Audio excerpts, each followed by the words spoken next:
All right, let me turn it over to Ranking Member Gillibrand. Thank you. For Mr. Pierre Vincenzi, what are the risks of relying solely on the United States for production of drugs, and what precautions can we take against such risks?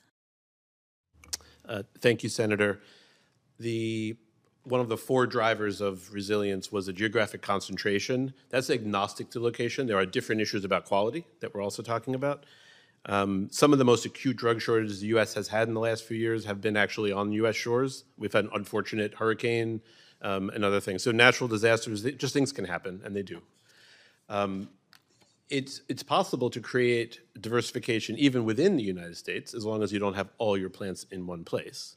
And so there's a nuance to this, what geographic diversity looks like. If you have 2 plants in North Carolina across the street from each other, I'd argue that's not very resilient.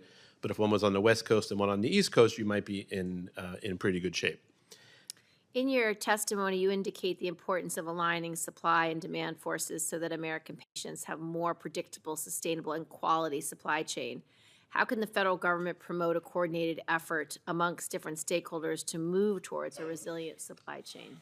So the simple answer is somebody has to pay for it. And I think you've heard 4 different versions of that same thing here, is that somebody has to be not just willing to, but able to. So a willingness says, I'm willing to pay 13 cents rather than 10 cents for a pill. Just about everyone's willing to do that. The problem today is no one has any evidence of how do I do that. I can pay 13 cents for the same pill. Doesn't buy me more resilience.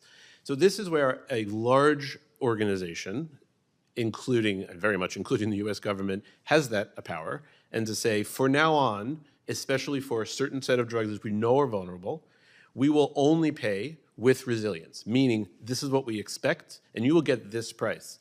The market solution like that means if somebody doesn't meet those benchmarks, they will be less preferred. So the market can fill in. It won't force it. It's not a binary decision. But because margins are so small, just having small, tiny bit, paying just a bit more or having a slightly longer contract could make an enormous difference. And I think that's the benefit of this problem, is that it can be solved with much less money than if these were expensive medicines. Mr. Daniels, in your written testimony, you recommend the federal government conduct regular stress tests of the pharmaceutical supply chain to stimulate worst-case scenarios and identify weak points before failure. Can you speak a bit more about how the federal government could address identified weak points from these stress tests? Absolutely, and thank you, Ranking Member Gillibrand.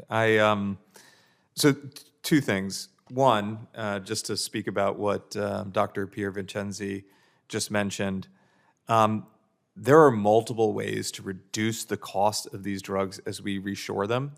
One of them is also relying on the innovation of our allies, right? I mean, there's a global market for pharmaceuticals, and as we start to look at that market, we do need to diversify both location, but also we need to diversify in platforms.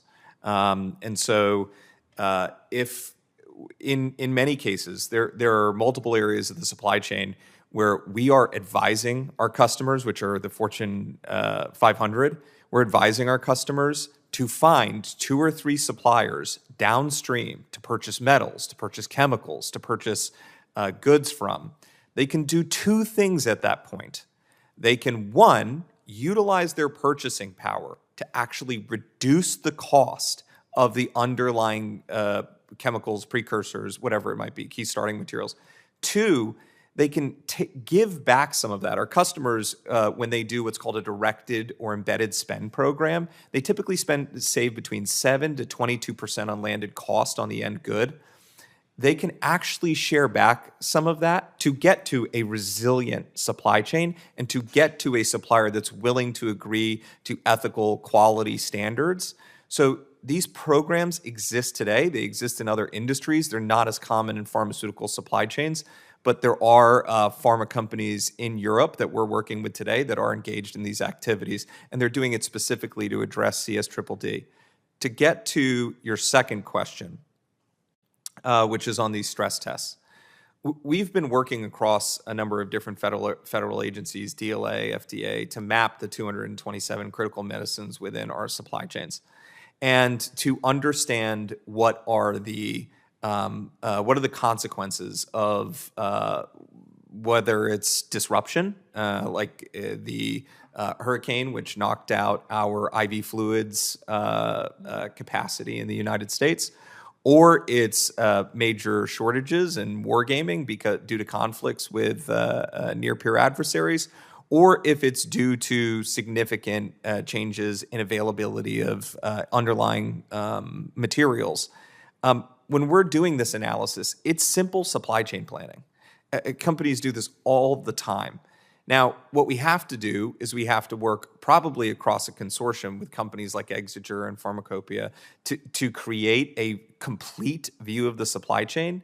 And that complete view of the supply chain doesn't stop at sort of the specialty pharma or the innovative pharma company or the generic pharma company and their suppliers. It has to go all the way down. And what we have to see is that reverberating impact. Because Dr. Pierre Vincenzi said it is true that many companies have 15 suppliers of the same product at that next tier. And then they have 4 suppliers at the next tier. And then it goes back to 1. And just no one knows it. That's what happened with ventilators during the COVID-19 pandemic. All of our solenoid valves went back to one company in Italy. And so even though Ford and GM and everybody stood up to make more ventilators, we couldn't truly make more because there was only one company that had that solenoid valve for the commodity ventilators. So we actually have to make sure that mapping is complete. And then we have to make sure that we're assessing all of the risks that can actually impact that environment, whether it's geopolitical, it's natural disasters, or it's material shortages. Thank you.